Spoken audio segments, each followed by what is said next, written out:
I don't know about you, but I'm starting to feel a lot more comfortable with the direction of the conversations we're having as National Hockey League fans, as fans of teams that are not in the playoffs, because when it comes to the grand scheme of things, this is sort of the territory where we're getting into rumors and trade talk and prospects because, you know, the NHL is closing itself off to half the league and only allowing the other half to continue playing. So when that happens, we get ourselves articles like these that pop up and bring up ideas as to what these non-playoff teams can go out there and do. So we're going over onto Detroit Hockey now and taking a look at this piece published 7 days ago by Nate Brown. Red Wings insiders Duff and Allen on Jeff Blashill's job as well as the rebuild timeline. The link in the description is going to be there for you to click and read the piece yourself if you want to go ahead and do that. But pretty much this is an article going over the entirety of the Red Wings and what they could do. There are a few hypothetical questions that are brought up, talking about Jeff Blashill and whether or not he'll coach the Wings for that, whether or not Filip Zadina will be a bridge deal or if he's a trade piece. They talk about Moritz Seider, they talk about the Calder, and then things go down a different direction when they talk about the potential of what Yzerman could prioritize this offseason. This part of the piece is what we're going to go over and read. Take a look at point number 4. What is the biggest priority for Steve Yzerman this offseason? Allen goes out there and says that Yzerman's top priority has to be landing a true number 2 center and a proven second pair defenseman. With Simon Edvinsson joining Seider on the blue line next season, Yzerman will want a veteran on the second pairing to help them continue to develop. He also doesn't want a repeat of this season when his team led the NHL in surrendering dangerous scoring chances. His free agent center options are limited. Michigan native Andrew Kopp and Vincent Trocheck, who played his OHL hockey in Michigan, are possibilities, but the Rangers are going to push hard to keep the Rangers. Yeah, I know, it's weird, but it does say that the Rangers are going to push hard to keep the Rangers. That's a spelling mistake. They're talking about Andrew Kopp. This is what Duff says about the same conversation here. There's a lot of scuttlebutt. That's a great word. My goodness, scuttlebutt in NHL circles that Yzerman is ready to make major changes this offseason, both through free agency and trades. He has to find the club a number 2 center, either via trade or through free agency, because Piasutta isn't the answer there. 2 names that I hear frequently linked to the Red Wings are forward left wing Filip Forsberg and center Vincent Trocheck. Forsberg could be a tough sell. He figures to gain a lot of suitors as a UFA, and Trocheck has connections to the Detroit area. But he's not the biggest guy, and the lack of size at forward has proven to be an issue for this club. Well, guess what?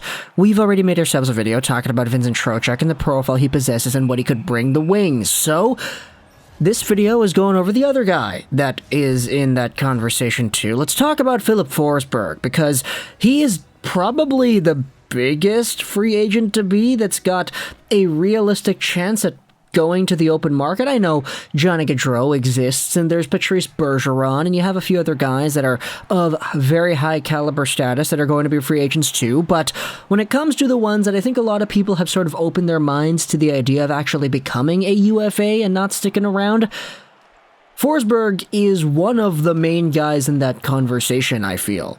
Let's go over the profile right here. Filip Forsberg is 27 years old, 6'2", 205 as a right-handed shot, who made $6 million as an AAV on a contract that started in 2016-17.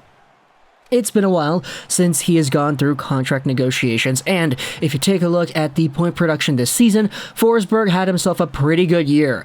82 points in 67 games played. Yeah, he's a good player. 40 goals, 40 assists, 42 goals, but you get what I mean.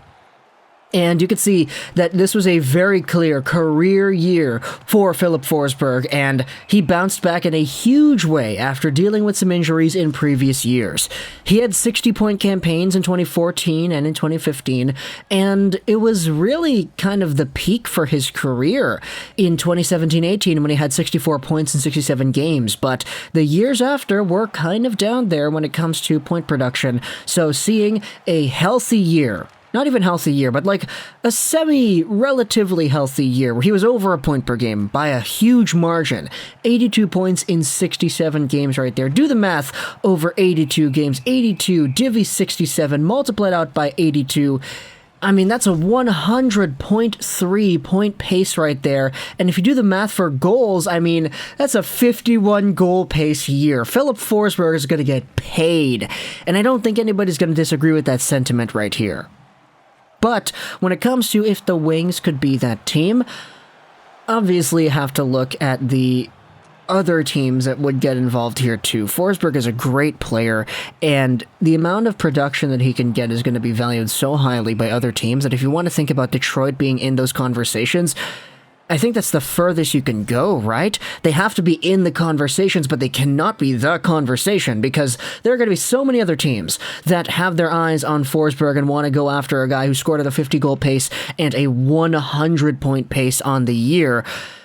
So, Yzerman, if you're going to go out there and try to make a pitch for Forsberg, your pitch is going to have to be good and your pitch is going to have to be unique because this guy has been so good this past calendar year that he owes nothing to nobody. There's going to be suitors out there, there are going to be people knocking on his door, and there are going to be contract offers. So either the Red Wings are going to have to overpay, which Yzerman could do, but we know he doesn't really like doing that. The overpayment thing is not something that Yzerman has done frequently. Sure, it happened with Holland, but it hasn't happened with Stevie Y all too much yet. And when it comes to the fit, you're going to have to really sell it to Forsberg. Hey, this is why we think you can come here and thrive, because we have this coming on. We've got all these players that are going to be better, and we have this spot for you in the power play and all this stuff. You're going to have to go into intricate detail as to what makes your team better than all the other teams that are going to go out there and offer a contract to this guy. So, for Filip Forsberg, I mean, look, the Predators are in a position where they have themselves an entire different can of worms too. Okay, they need to re-sign the guy. They need to keep him. They need to make sure he is a part of their long-term future. Now, they do have $26 million in cap space. In fact, they have $10 million in cap space this year. They have a lot of cap flexibility, so it would be a pretty easy task, in my opinion, to re-sign Forsberg and have him sticking around. It's just whether or not he wants to do that or he wants to go and explore the free agent market to get a bigger payday. That is indeed the question that presents itself here. So I don't really know if the Predators fan base is all too worried that they're going to lose out on a Forsberg and have this guy who was a 50-goal, 100-point pace player just leave their team in free agency, but if you are a Predators fan, then please let me know in the comments, what is the sentiment amongst the fan base right now? Are you guys all worried? Do you guys all think he's not going to stick around? Do you guys think it's a realistic possibility that he leaves and goes to another team because he gets a $10 million payday or whatever? I honestly think it would be pretty difficult to see him get that extremely high payday. Sure, the production is there, the points are there, but I personally am a believer that games played should factor into it as well. Like, Filip Forsberg has never really been the most consistent guy when it comes to playing 82, 56, 82 game seasons, right? Because, I mean, you take a look at the previous track record, he was an 82-game guy until 2017-18, where you see 67 games, 64 games, 63 games, 39 games. Even this season, he's on pace to playing 69 games if he plays all the remaining games he's able to play, which is a very nice number. And I do think that longevity and injury potential does play into the contract negotiations in a very slight way, or at least I believe they should. So you can let me know in the comments if that is something you feel is also important as well. If you don't think it's important, then okay, screw it. The guy's going out there getting 82 points in 67 games. Just give him as much money as he wants. That's a fair perspective as well. You can go ahead and let me know in the comments if that is your opinion. But if you are a Detroit Red Wings fan, talk to me in the comments. What do you think about Filip Forsberg, and would you want Yzerman to sign him? If the entire perspective of the Wings is that they're taking a turn next season, let's say Blashill is gone, let's say Zadina's getting a bigger role, let's say Raymond is in his second year, Seider's in his second year, Edvinsson makes the team, and you have a squad that is looking to be better than it was this year. Do you want to add Filip Forsberg? Do you want to shell out the amount of money it would take to get this guy because you want to really take that next step over the hump and push yourselves into a playoff wildcard spot because it's been kind of a while? You can let me know your thoughts in the comment section below. I hope you enjoyed this video. Forsberg, yay or nay? Detroit, yay or nay? Is this the destination here? I hope you enjoyed this video. Trolls99, and bye.